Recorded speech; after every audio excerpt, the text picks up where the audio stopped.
Kadı efendi. Buyur Derviş ağa. Müsaitseniz birkaç kelam etmek isterim. Vaktim yoktur. Hemen çıkmam lazım.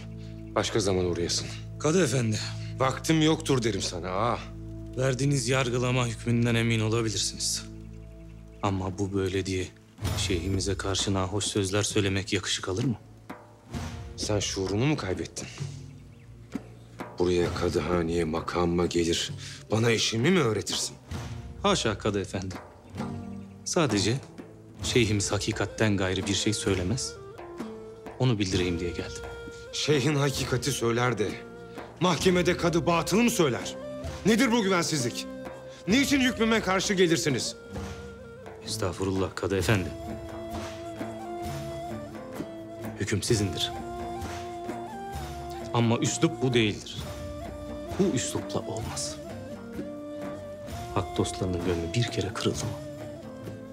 Kızıldeniz'i ikiye de yarsanız nafile. Bunlar devlet işleridir ağa. Varın teknenize ne yaparsanız yapın. Şimdi sana müsaade.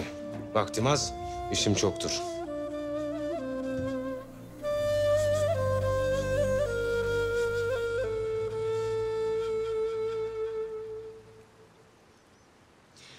Bütün Allah'ın çağrısında yarınki idam konuşulur. Ne derler?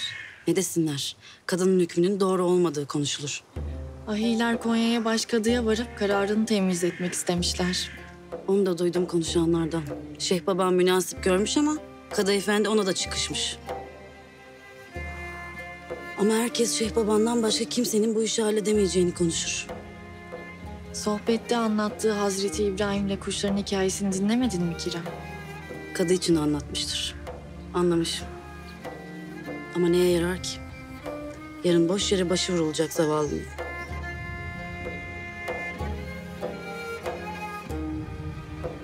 Bir de sen konuşsan Şeyh babanla.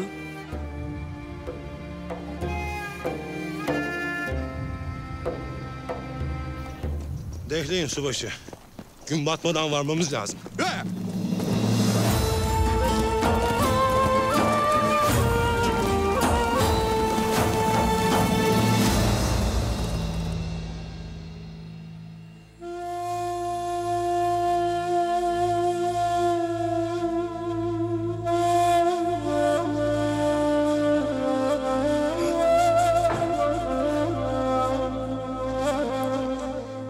Selamünaleyküm babacığım.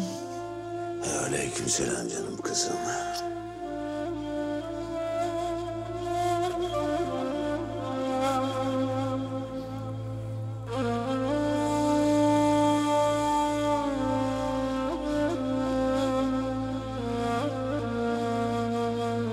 Bir şey yapmayacak mısın baba? Cümlen Allah'ın halkı senden kadıyı kararından vazgeçirmeni bekler. Ahiler gelip boynu bükük dönerler, görmez misin? Biz kimiz ki kadının kararını değiştirelim kızım? Öyle bir beklentisi olan hem kendine hem bize zulmetmiş olmaz mı? Ne kadı istedi diye ölür, ne tapduk istedi diye olur. Olduran da öldüren de odur. İyi dersin de baba, Kadı Efendi her yerde anlatırmış. Hükmü veren benim. İnsanın başına bela olan kendi benliğidir. Ben yaptım, ben ettim diyen insanın başı dertten kurtulmaz. İster kadı ol, istersen kadıya kul ol. İnsan ne olursa olsun hiçbir zaman benlik iddiasında bulunmamalıdır. Abdülkadir Geylani Hazretlerine gavsiyet tevcih olunduğunda tüm veliler boyun eğdiler. Rifai Hazretleri de dahil. Bir tek Sanan Şeyhi boyun eğmedi. Benliğinin peşine düştü. Bunun üzerine Sanan Şeyhi, senin boynuna domuz yavrusu binsin, sen de öyle eğil hitabına muhatap olmuştu. Aradan seneler geçti. Zaman içinde şeyh bir papazın kızına aşık olmuştu. Papaz şeyhe eğer domuzlarına çobanlık yapmayı kabul ederse kızıyla evlenebileceğini söyledi. Sanan Şeyhi aşık olduğu kızın babası olan bu papazdan gelen teklifi kabul etti. Böylece evlendiler. Daha sonra şeyhin domuz çobanlığı yaparken yavru domuzları boynuna alıp gezdi ve onların ağırlığıyla da eğildiği görülür. İşte benliğin sonu, işte kibirden düşülen hal. Bu nedenle biz hiçbir zaman oldum demeyip daima öldüm demeyi tavsiye eder ve kendimiz de bunu uygularız canım kızım. Bu nasıl bir kader ki? Belki de masum olduğu halde boynu vurulacak. İnsan bu. Arı değil ya, bal kovanında ölmek nasip olsun her isteyene. Temyize müsaade etse kadı belki de değişir hüküm. Her ölüm kötü ve erken ama bir de böyle kuşkuyla... Sana ölümün kötü bir şey, bir son olduğunu kim söyledi canım kızım? Ölüm son değil, ölüm bir göçtür. Düşün ki kurak çorak bir tarladır bu dünya. Bizim Karabük gibi düşün. Ne eksen bitmez. Ama öyle bir yere gidersin ki topraktan bin bir meyve, çiçek fışkırır. Arılar, kuşlar uçuşur. En kötü ses bülbül sesi olsun. Dereler çağıldasın, şelaleler coşkuyla aksın.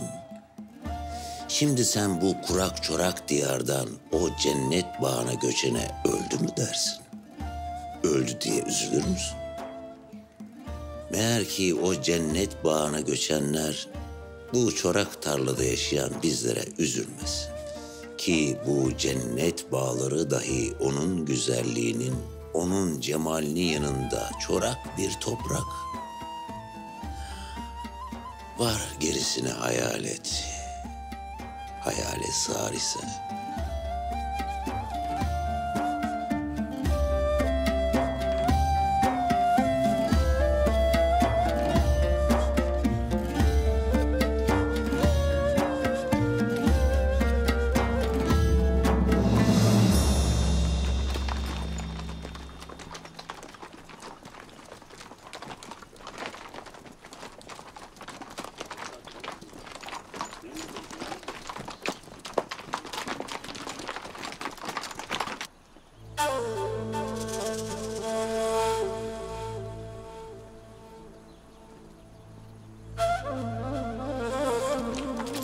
Aynalı derler efendim.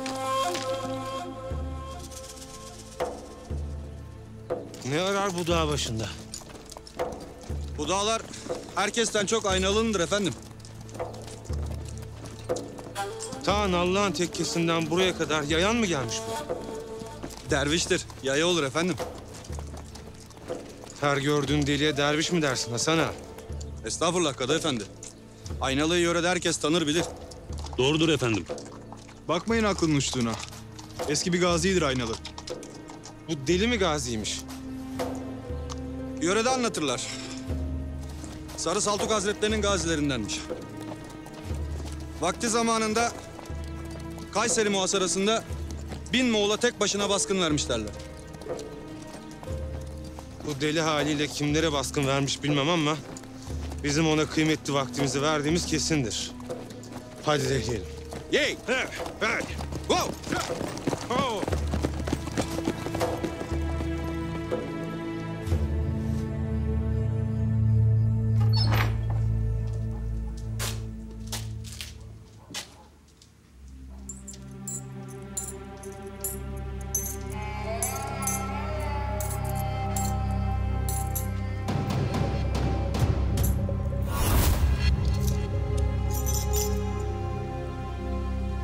Sağ olasın.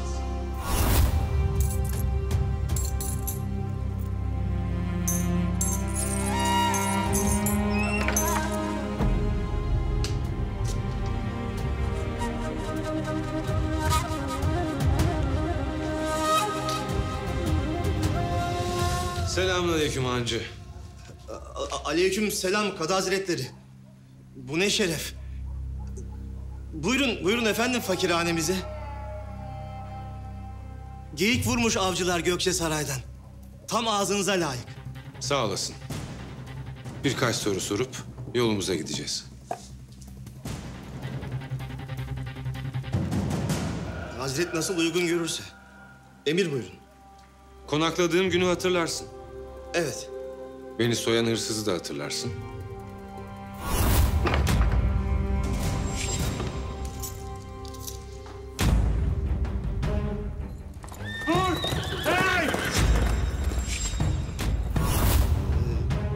Ardından koşmuş idiniz.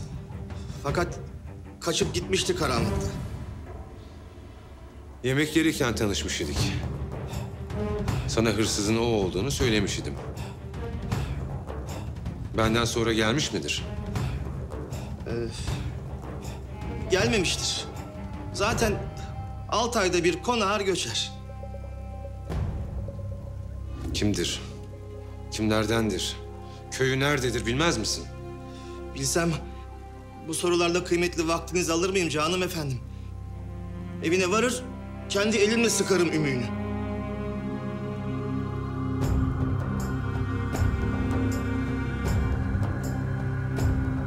Gidelim o vakit Hasan'a. Aman efendim, bir kap yemeğimize kaşık çalmadan mı? Sağ olasın. Vaktimiz dardır.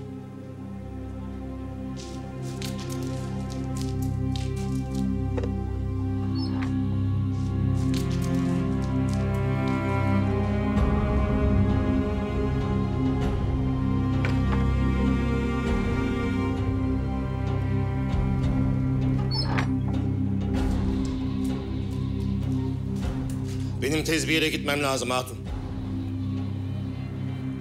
Ne dersin be? Akşamın körü şeytanın avrat boşadığı saatte ne işiymiş o? Üstüne vazife değil hatun. Bir yere gitmem lazım. Anlatırım döndüğümde. Nedüdü çağır yardım etsin.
Sarı!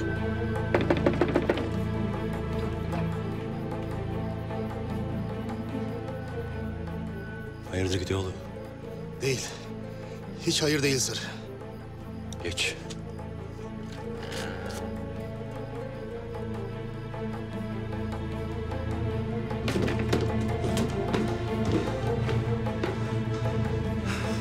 Ne o? Betim mezun atmış Mahmut ağa. Handa soyduğun kadı. Hana geldi zabitlerle. Her bir yerde seni ararlar.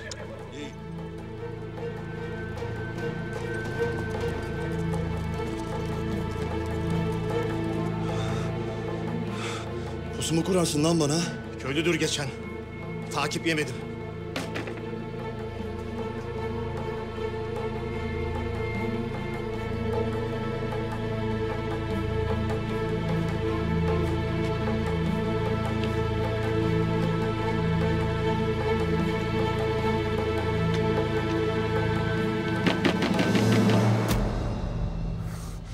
Geberteceğim ulan seni. Aç kapıyı Sarı, içeridesin biliriz.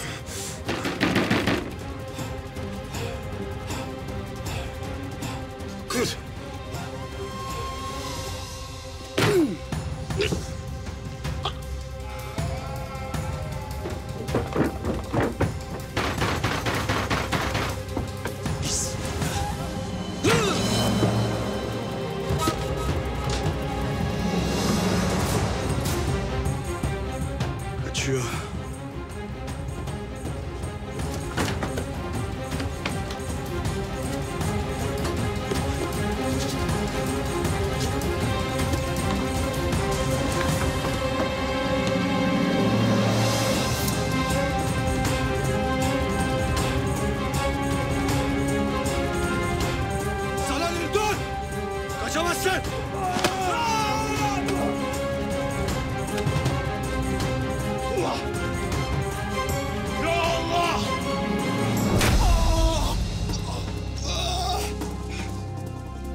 Tövbe Kadı Efendi. Bilmez idim sizin kadı olduğunuzu. Bilsem hem soyar mıyım devletin kadısını?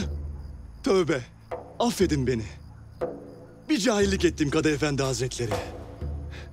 Siz büyüksünüz. Ben aciz bir kulunuzum. Affedin beni. Kur'an'a el basarım ki bir daha hırsızlık yapmayacağım. Peki katillik? Adam öldürecek misin? Ben uğursuz bir hırsızım Kadı Efendi Hazretleri. Katil değilim. Hem o kadar uğursuz değilim Allah'a şükür. Beni soyduktan sonra Delice Deresi'nde 2 kardeşi öldürdün. Yalandır Kadı Efendi Hazretleri. Yalandır. Ben katil değilim. Bahsettiğiniz Delice Deresi bu yandadır. Oysa ben tam tersi istikamete sürdüm atı. Madem tam ters istikamete sürdün atımı, bu Hakkı'yı derede nasıl düşürdün o zaman?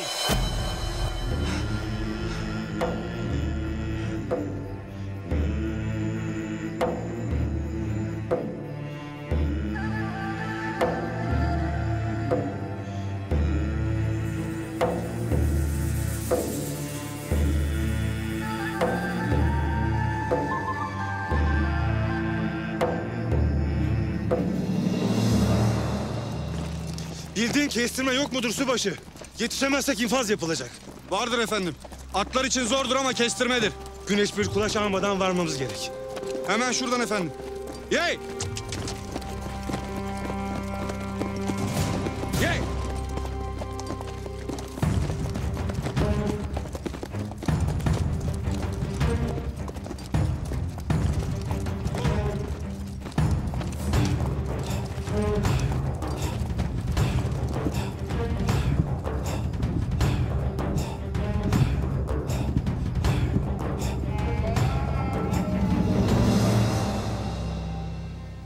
Çok hata ettim.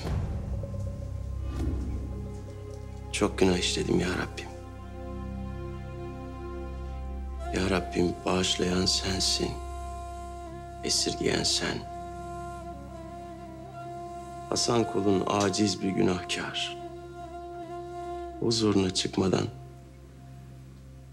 kalbine şefkatini sal ya Rabbim.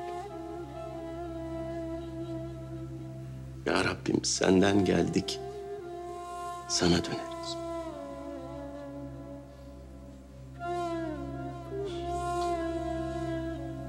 Gözü yaşlı anam ardımda kalır, sabırlar ihsan eyle ya Rabbim. Gönlünü evlat acısıyla yakma ya Rabbim. Bu aciz, bu günahkar kulunu Habibinin şefaatine nail eyle ya Rabbim.